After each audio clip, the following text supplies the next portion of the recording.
Okay, honestly, I feel like I did not read as much as I wanted to this year. Okay, here we go. I only ever read 11? Oh, okay. My first book was Sunrise. Honestly, I feel like that felt like so long ago. This was like my most anticipated book too. When I think about it, I feel like it didn't update because the last book I read was oh wait, I didn't even put. Honestly, I think I got into a book slump after finishing Sunrise, so I didn't read for a while. And then when I finished Better Than Movies, I went into another slump. And then when I finished Katabasis, I also went into another slump. Yeah, this pretty much like confirms, I think it confirms it. I don't know, that's what it felt like to me. And then genres, yeah, I did read more romance, I think because like I wanted more lighthearted or like easy to read books, and fantasy, contemporary, and dystopian. Yeah, that one felt long but also short at the same time. Shortest book, yeah, and around, okay, this one is inaccurate, the 5 days to finish each book, because usually I don't even like put in like when I start a book. I kind of just like put it in when I finish a book or DNF it. And then the authors I spent the most time was Lynn Painter and Rebecca Ross. So I unexpectedly I think I finished 2 series. Normally I'm not the biggest series reader anymore. And then my average was 3.93, yeah. 5 stars, yeah. Usually I don't do that much 5 stars. It's kind of like a spoiler of what I'll talk about.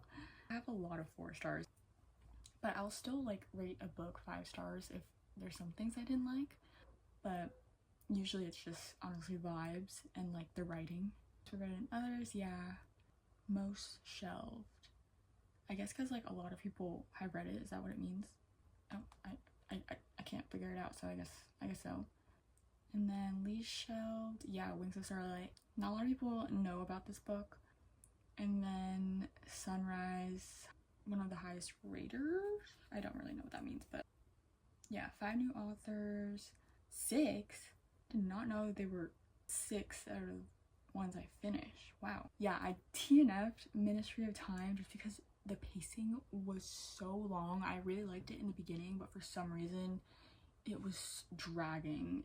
I think I'll pick it up. I'll try to pick it up again next year, but it was dragging so much. And I usually don't put like when I own any of the books, but I think the only books I like physically own is How to Kill Your Family and Katabasis. The rest are when I rented from Libby or it's on my Kindle. My glance, I think I forgot to put Alice Adventures of Wonderland. So let's just imagine that I put it on there. Okay, some quick honorable mentions. Firstly, How to Kill Your Family. I changed the rating back to 3.5 just because of the ending. I mean, the ending really kept me thinking about it again, but comparing it to the other books I read this year,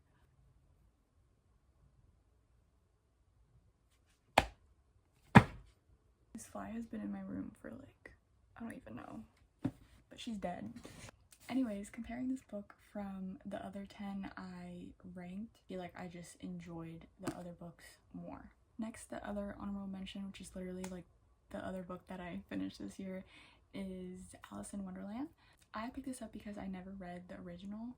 I only watched like the animated and the real life version, and even when I was little, even though I loved the live action, I used to be so scared of the Queen of Hearts that when I rewatched it for, I think it was like Halloween time, I had the urge to want to actually read the original, and I did, and I fell in love with the world again. I just love how whimsical it is. It is like a bit odd and confusing at times, but that's like the whole point. Like, it's very like peculiar. Favorite quote is definitely the Mad Hatter's dealings with time. The quote, "If you knew time as well as I do," said the Hatter, "you wouldn't talk about wasting it. It's him." Especially since I'm in my 20s and I feel like I should be doing something else with my time, simultaneously feeling like wasting time or not even having enough time. I don't know, I really like that quote. Reading for most people like me is for escapism, like a completely fictional and different world. Even though our realities are completely different, the lessons can be transitional to real life.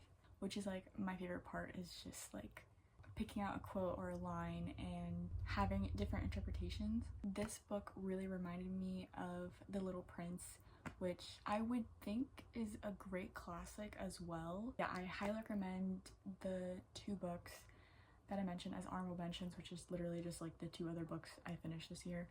The Soulmate Equation. This is about a matchmaking company that's mission is finding a soulmate through DNA. We follow the main character, Jess, and Jess's test shows a 98% compatibility with none other than the company's founder. They need to fake date to show the company's value to consumers. I haven't read Christina Lauren in a while, but I really liked her writing. It does make me cringe a little bit, but I feel like all romance books kind of inevitably do that for me. It does tug your heartstrings just because of the relationships in the book. I really liked how the book talks about relationships, like the family and like the relationships from the company, like Jess's family relationships. It tackled every conversation I actually wanted and hoped for, which was like, does DNA even like match? Can this be reliable? And like limitations to science and all that stuff. One of my favorite tropes are fake dating, and I thought they did it really well. I really liked the pacing. The writing was easy to read. My favorite moments though were definitely the daughter and mother moments, and even like the love interest moments with the daughter.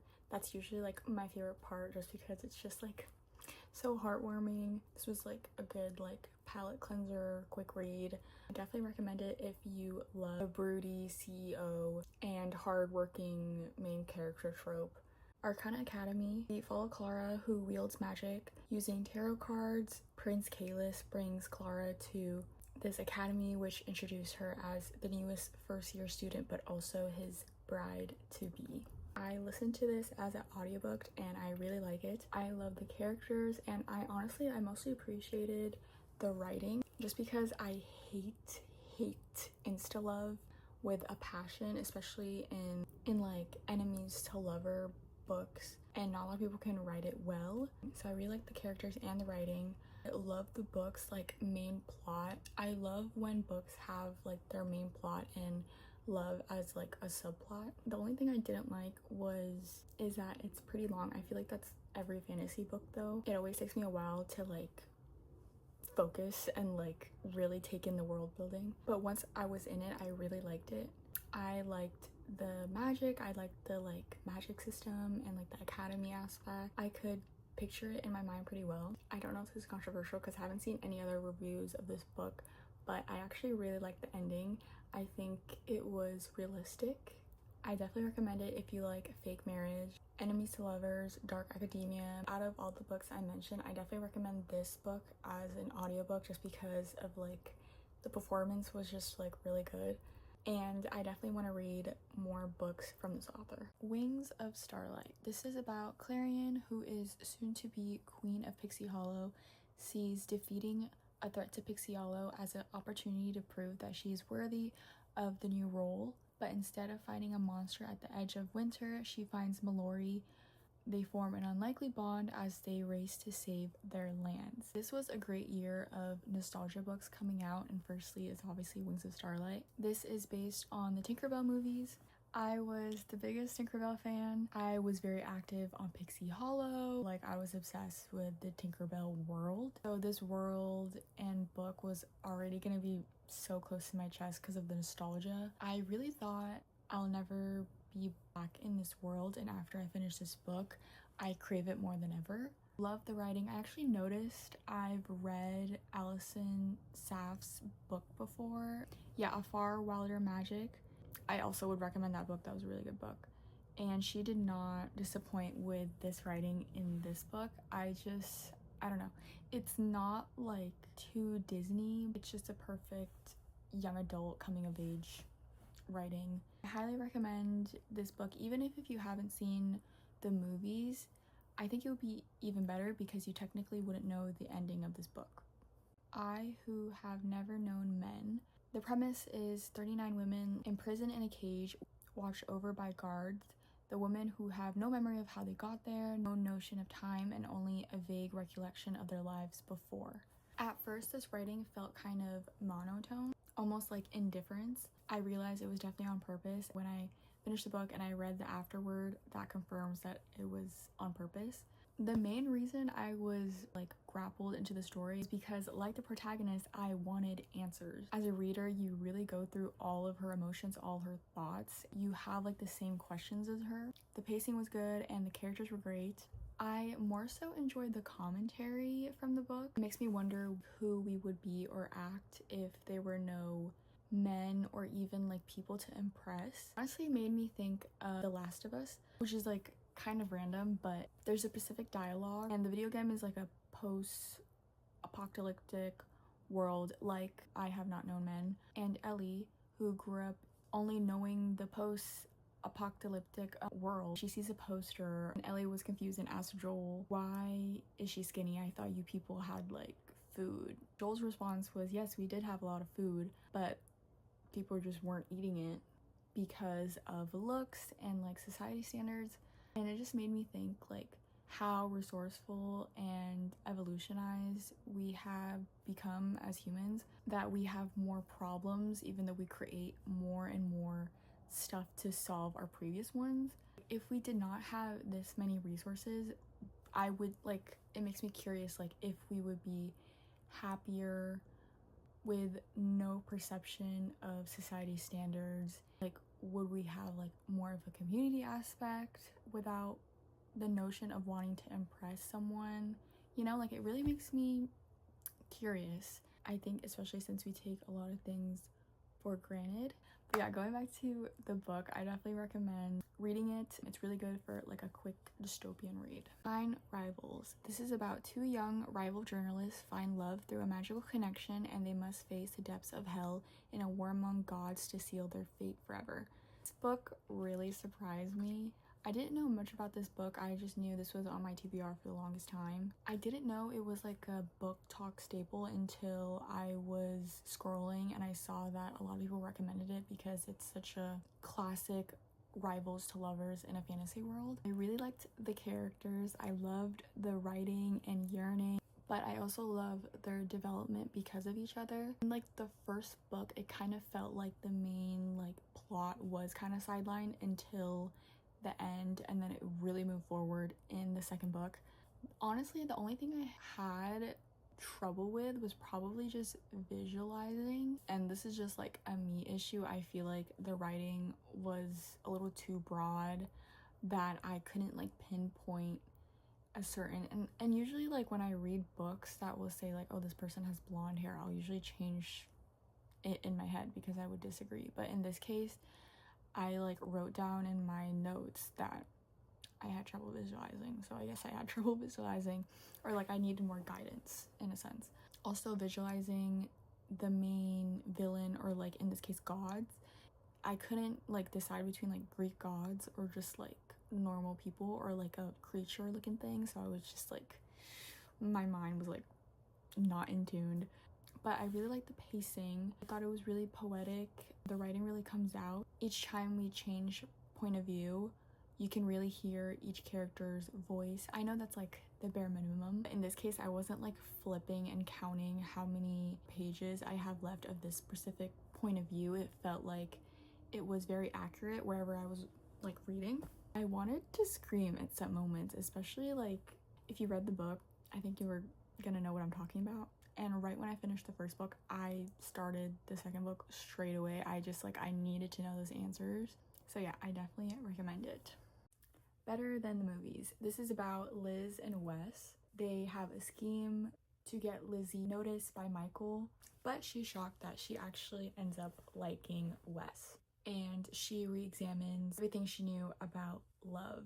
I actually read both of the books, loved the tension and the writing, but in the beginning it was kind of annoying because as a reader you can clearly tell Liz likes Wes, and I know a lot of romance books do this to kind of, one, show girls' head that they like the first guy instead of the goal guy, Michael, because in her head she's constantly hating him. Even she doesn't really recognize in her own head that she likes him that way, but as a reader it's so obvious and blatant. Like, that kind of writing popped out more in this book. That got me a little bit more annoyed, but like It also makes sense because she had that realization. I still really love the book. I think the pacing was perfect. I finished it pretty quickly. I think I finished it like less than a week.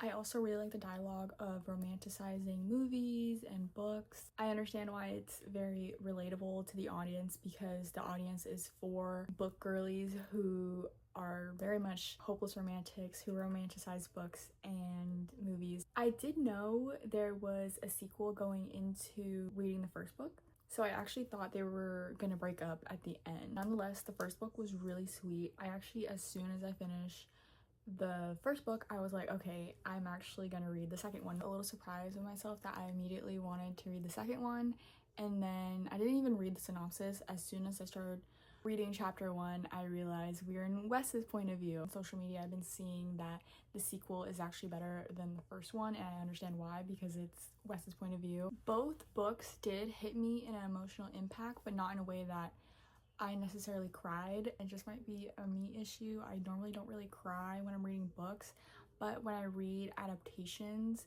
it's usually the music that push me over the edge that will make me cry, but writing wouldn't normally make me cry, which is very interesting to me. But I felt like I was on the verge of crying in some of these commentary and monologues about grief and just really growing out of childhood, but also going into young adulthood. There's so much components to this book that makes it more real for the audience, like the playlist. Honestly, the character that stood out to me, other than obviously Wes, the internet's boyfriend now, was definitely Liz. Her personality reminds me of like the quirky main character trope in like the early 2010s. I'm not saying it's a bad thing, but it was like weirdly nostalgic.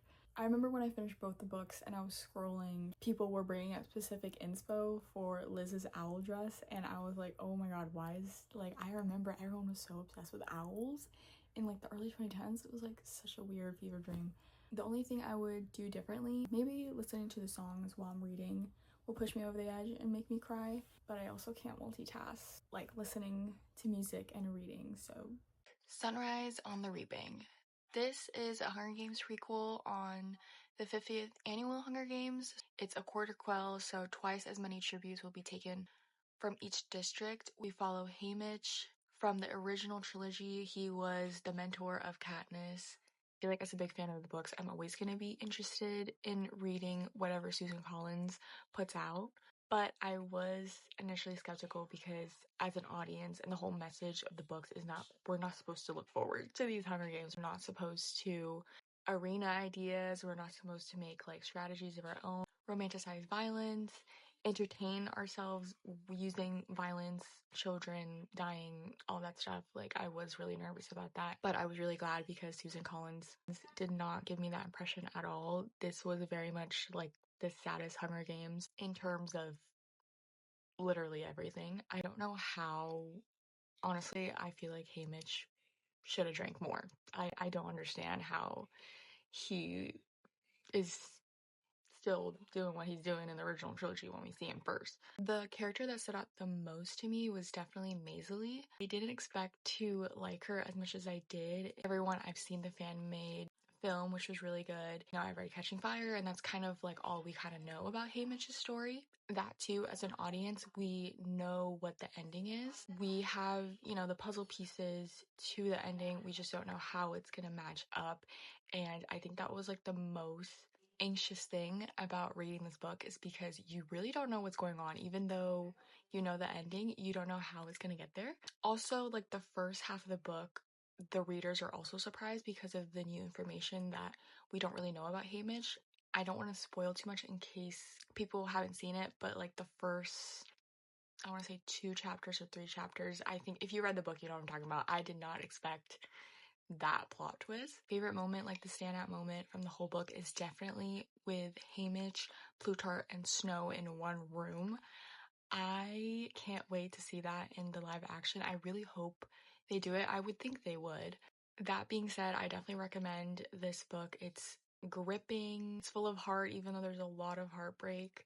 The pacing was really well balanced. The only, I guess, critique I have was what I had the first time I was reading the book was it felt kind of fan fiction when some characters popped up, which is understandable because it's obviously a prequel. We're going to see characters that we see in the original trilogy, but there were some that it felt like, I don't know how else to explain it, but other than like fan service and fan fiction, and that's not necessarily a bad thing. As a fan, I'm excited to see these characters come back, but it did feel somewhat forced. Like, I feel like there could have been different characters that can be used, but that's like a whole different thing. Don't want to think too much into it. I still enjoyed myself. That being said, I highly recommend to read this book. There has to be a third book because this book correlates with Catching Fire from the original trilogy. So I really hope the next book, because I actually predicted this book to be more on the rebellion, but I think the next book, because it correlates with the original trilogy, it's going to be probably on the rebellion. And yeah, I'm so excited. Warcross. This is about Amika, who is a hacker. She gets a call from the game's infamous creator of warcross, which is Hinido Tanaka, with an offer. And he needs a spy on the inside on this year's warcross tournament in order to uncover a problem, and Amika gets whisked off to Tokyo for this investigation, but she unveils more secrets. This really surprised me. I came into it with really low expectations. I was really looking for a quick, seamless read. This has been on my TBR for the longest time. I thought it would be a great, sweet, I don't know, like mindless read even, like something that will entertain me but not really fully grasp me. Especially the ending. I didn't know this was a duology coming into it, and the ending of Warcross, the first book, really pushed me into, okay, I'll read the second one. This is my second book series now that I've read from Mary Lou. I love the Legend series. If you love the Hunger Games, I definitely recommend. Honestly, I liked learning about the villain and their motives. When I'm mindlessly reading, I don't really take notes or predict as much as I do, like, because I do like a mindless reading book and then like a reading book where I'm like annotating, making predictions, all that stuff. I really like the pacing, although it was kind of a drag, but usually books in the middle are always kind of a drag, especially since there's a lot of backstory and world building you would have to get into. I'm actually in the middle of reading the sequel right now, so I don't know how it ends, but so far it's really good. I did not expect. I think going into books without much expectations are the best bet, but I will say the first one is really good and it's very, very relevant. Although I feel like dystopian books are always relevant because it goes into political qualms and ethical reasonings. Katabasis. This is about two rival PhD students, Alice Law and Peter Montrit. They are desperate for letters of recommendations that they descend into hell to retrieve the soul of their thesis advisor. I kind of had high expectation of this book just because I love R.F. Kuang's writing in Yellowface. I was also nervous because of the discourse when the book was released. People were saying this book was like too academic. I honestly didn't feel that at all. I was more worried I wouldn't understand the hell context or references. R.F. Kuang actually gave a required reading before reading this book, which was Dante's Inferno. I didn't do the required reading. My very surface level knowledge of Dante, like the hell courts, Greek mythology, and honestly even like Percy Jackson is kind of more than enough for me to get some of the context and references. I absolutely loved Peter and Alice. I honestly hated Alice, like I want to say like 20% of the book, but I think that's because I actually see myself in her, and that's honestly what makes me enjoy the book even more, when I can really relate to a character. I love that her main flaws were her ambition, how sensitive she is, and how much she overthinks, even though she clearly has good intentions and is just trying to protect herself. Shifting to Allison's infatuation with Grimes, which is the thesis advisor for both Peter and Alice, I kind of saw the twist coming.